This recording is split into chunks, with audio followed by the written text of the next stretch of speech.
Assalamualaikum warahmatullahi wabarakatuh. Bismillahirrahmanirrahim.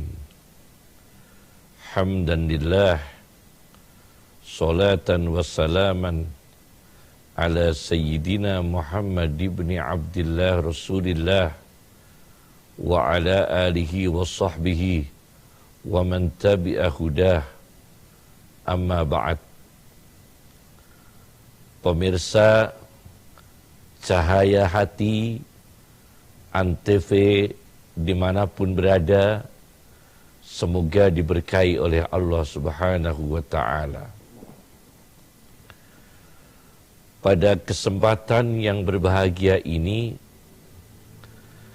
kami akan menyampaikan tema yang berjudul Energi Pengobatan dari Al-Quran, atau energi pengobatan Al-Quran.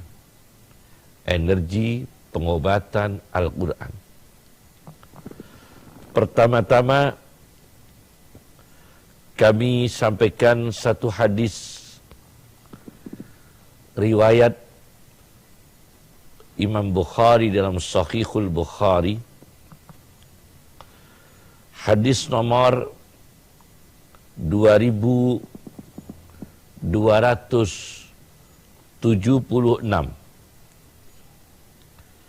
Diceritakan seorang sahabat Nabi bernama Abu Sa'id Al-Khudri beserta rombongannya mampir di satu desa, di satu kampung. Kemudian kepala kampung itu digigit kalajengking. Akhirnya keluarga mereka, keluarga kepala kampung itu meminta Abu Sa'id Al-Khudri untuk melakukan ruqyah atau pembacaan doa, atau dalam bahasa Jawa itu disebut suwuk. Maka Abu Sa'id Al-Khudri melakukan ruqyah kepada kepala desa itu, kepala kampung itu, dibacakan di ruqyah dengan surat Al-Fatihah. Dengan izin Allah Subhanahu wa Ta'ala, akhirnya kepala kampung itu diberi kesembuhan oleh Allah Subhanahu wa Ta'ala, dan Abu Sa'id Al-Khudri pulang membawa sejumlah kawanan domba sebagai hadiah karena telah berhasil melakukan ruqyah, melakukan suwuk dengan surat Al-Fatihah. Begitu kembali membawa domba yang dalam jumlah banyak, kemudian menceritakan kepada Rasulullah SAW bahwa Abu Sa'id Al-Khudri melakukan ruqyah, melakukan suwuk, lalu mendapatkan hadiah, mendapatkan imbalan sejumlah domba, dan Rasulullah SAW mengatakan, iqsimu, bagilah. Domba dibagi untuk semua rombongannya Abu Sa'id Al-Khudri. Wadribu li ma'ikum sahman, dan jangan lupa saya Rasulullah juga minta bagian. Fadhahikan nabiyyu, kemudian Rasulullah SAW tertawa dengan senyumnya. Artinya ruqyah dengan surat Al-Fatihah mendapatkan izin dari Rasulullah SAW. Kenapa demikian? Karena Al-Quran punya energi penyembuhan, punya energi pengobatan. Allah Subhanahu wa ta'ala menyebut kata syifa yang artinya penyembuhan dalam Al-Quran sebanyak 4 kali. Sedangkan kata yashfini itu 1 kali, yashfini. Sedangkan kata yashfi 1 kali. Semua dari kata syifa yang artinya penyembuhan. Di antara ayat syifa, Al-Quran berbicara di surat Al-Isra ayat 82. Allah Subhanahu wa ta'ala berfirman, wa nunazzilu minal Qur'ani ma huwa syifa, dan aku turunkan dari Al-Quran energi syifa, sesuatu yang bermanfaat untuk pengobatan, untuk penyembuhan dengan izin Allah Subhanahu wa ta'ala. Di ayat yang lain, di surat Yunus ayat 57, di surat Yunus ayat 57, Allah Subhanahu wa ta'ala berfirman, wa syifa'un lima fis sudur. Potensi Al-Quran adalah penyembuhan penyakit-penyakit hati. Satu redaksi mengatakan Al-Quran penyembuhan secara umum, Al-Isra ayat 82. Satu redaksi Al-Quran penyembuhan untuk penyakit hati, surat Yunus ayat 87. Maaf, ayat 57. Ibnu Qayyimil Jauziyah dalam kitabnya At-Tibbun Nabawi, Ibnu Qayyimil Jauziyah di dalam kitabnya At-Tibbun Nabawi mengatakan, fal Qur'anu huwa syifa'ut tam. Maka Al-Quran ialah pengobatan, penyembuhan yang sempurna. Min jami'il adwa, dari segala penyakit. Al-qalbiyah, penyakit hati. Wal badaniyah, penyakit jasmani, penyakit badan, penyakit fisik. Wa adwa'id dunya, penyakit-penyakit yang berbahaya di dunia, yang berbahaya di dunia. Wal akhirah, dan penyakit-penyakit yang berbahaya di akhirat. Itu juga diobati dengan Al-Quran. Bahkan penyakit jiwa yang diobati oleh Allah Subhanahu wa ta'ala ketika manusia masuk surga, itu ada satu penyakit jiwa yang disebut oleh Allah untuk diobati, yaitu dendam. Ketika manusia masuk surga, penyakit yang dihilangkan, semua penyakit dihilangkan, tapi disebutkan secara khusus adalah penyakit dendam. Wa naza'na ma fi sudurihim min ghillin. Aku cabut, aku hilangkan penyakit dendam dari hatinya orang-orang yang masuk surga. Karena dendam itu bisa mengganggu meskipun manusia di surga. Jadi Al-Quran adalah pengobatan yang luar biasa, pengobatan yang agung, syifa mubarak, pengobatan yang berkah, syifa mujarrab, pengobatan yang telah teruji, syifa tam, pengobatan yang sempurna, syifa ma'kul, syifa akli, pengobatan yang bisa diterima oleh rasio. Dan ini merupakan kesempurnaan Al-Quran yang mukjizat, tidak ada ujungnya, tidak ada akhirnya. Sebagai contoh, Ibnu Qayyim di dalam kitabnya Zadul Ma'ad menceritakan tentang energi Al-Quran untuk menghadapi bisa kalajengking. Karena bisa kalajengking itu termasuk neurotoksin. Neurotoksin. Toksin pengganggu saraf. Nah, ada khasiat Al-Quran menghadapi neurotoksin, yaitu sebuah racun yang mengganggu saraf seperti racun kalajengking. Diceritakan oleh Ibnu Qayyim di dalam kitabnya Zadul Ma'ad,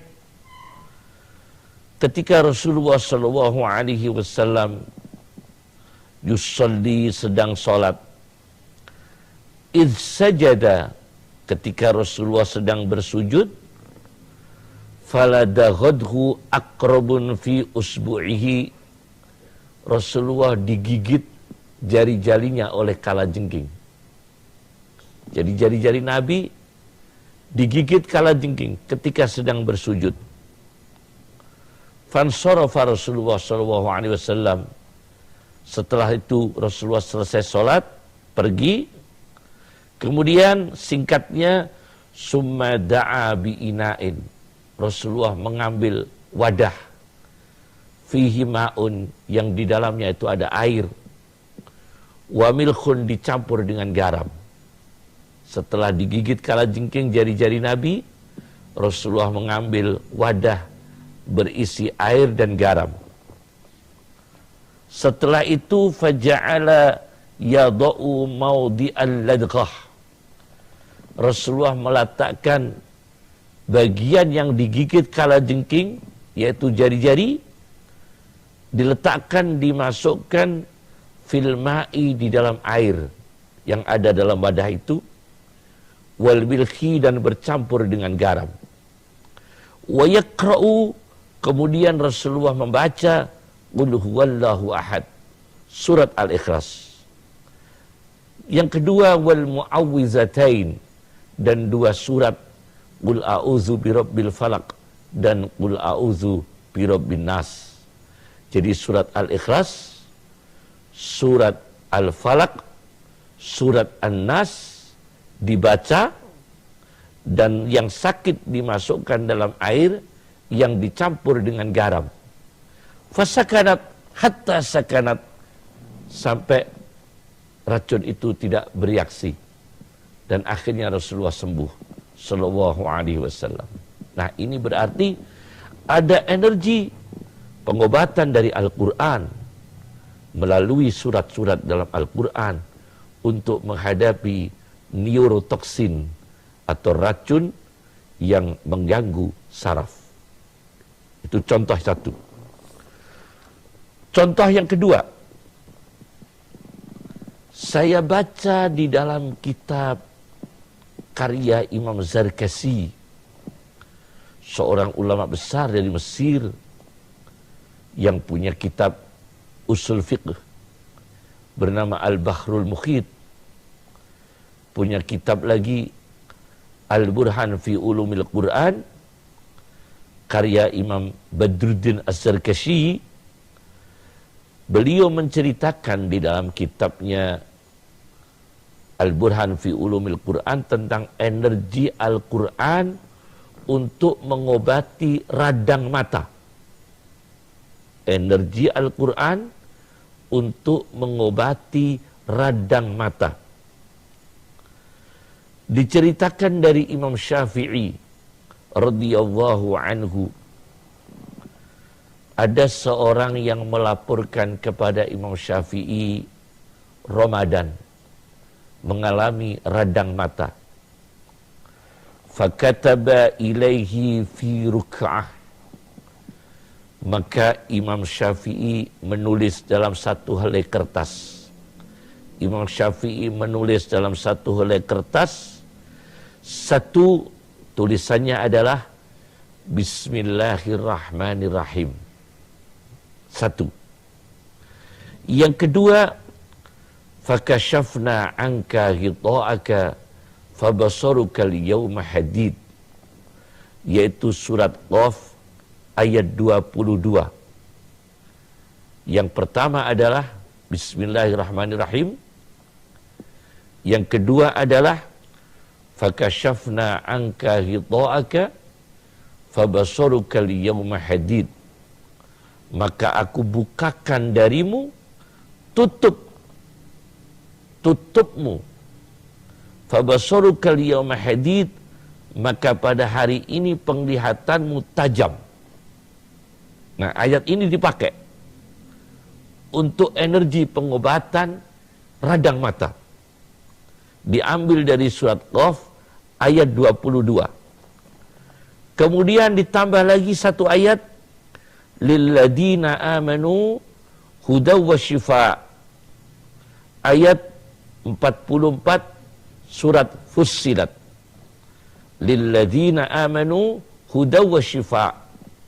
Al-Quran bagi orang beriman ialah hidayah, petunjuk dan penyembuhan. Di dalam surat Fussilat ayat 44. Ditulis semua oleh Imam Syafi'i dalam kertas, dikirimkan kepada orang itu yang kena radang mata. Akhirnya ditempelkan di matanya, tulisan itu ditempelkan di matanya, dengan izin Allah, fabaru'a, orang itu sembuh. Nah, ini namanya energi Al-Quran untuk mengobati penyakit radang mata. Kemudian contoh yang ketiga, energi Al-Quran untuk mengobati gangguan jiwa. Saya baca di dalam kitab Musnadu Ahmad ibn Hanbal,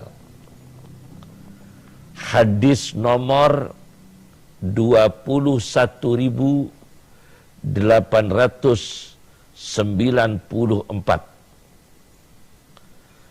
Diceritakan di dalam kitab Musnad Ahmad ibn Hanbal, ada seorang sahabat Nabi, maksud saya seorang sahabat Nabi sallallahu alaihi wasallam melewati satu kaum di mana keluarga kaum itu ada seorang laki-laki yang dirantai, dibelenggu karena gangguan jiwa. Rajulun majnunun, orang yang gila, musaqun bil hadid, dibelenggu, dirantai dengan besi. Akhirnya sahabat Nabi yang menjumpai itu mengatakan, faraqaituhu bifatihatil kitab, aku suuk penderita gangguan jiwa itu, aku bacakan surat Al-Fatihah. Berapa hari dibacakan? Qala waqi'un salasata ayyam, selama 3 hari dibacakan surat Fatihah. Setiap hari berapa kali? Kulla yaumin marratain, setiap hari 2 kali. Jadi orang yang kena gangguan jiwa tadi, yang dirantai dengan besi, diikat dengan besi, dibacakan oleh sahabat Nabi SAW dengan surat Al-Fatihah selama 3 hari, 1 hari 2 kali. Alhamdulillah, dengan izin Allah, fabaru'ah, diberi kesembuhan oleh Allah. Bahkan fa'a'tauni mi'ata syatin, pengakuan sahabat Nabi tadi mengatakan, aku diberi mereka imbalan 100 ekor unta, 100 ekor kambing, mi'ata syatin, 100 ekor kambing. Akhirnya aku melaporkan peristiwa ini kepada Rasulullah SAW, menyuruh membacakan doa untuk orang gila, Fatihah tadi. Kemudian sahabat saya dapat imbalan 100 ekor kambing. Kata Rasulullah sallallahu alaihi wasallam, laqad akalta biruqyati haqqin. Anda telah makan dengan suwuk, tapi suwuk yang benar. Dengan suwuk bacaan doa yang benar, sesuai syariat. Boleh kita menyuwuk, boleh kita meruqyah, tapi yang sesuai dengan syariat Al-Quran, sesuai dengan syariat Rasulullah sallallahu alaihi wasallam. Ini yang kami sampaikan kepada pemirsa Cahaya Hati Antv. Semoga barokah dan kita diberi kesehatan oleh Allah Subhanahu wa taala, jasmani kita, ruhani kita, dan diselamatkan oleh Allah dari segala penyakit, dan diselamatkan oleh Allah dari segala musibah, fid dini, musibah agama, wad dunya, musibah dunia, wal akhirah, musibah akhirat. Rabbana atina fid dunya hasanah wa fil akhirati hasanah wa qina azabannar. Assalamualaikum warahmatullahi wabarakatuh.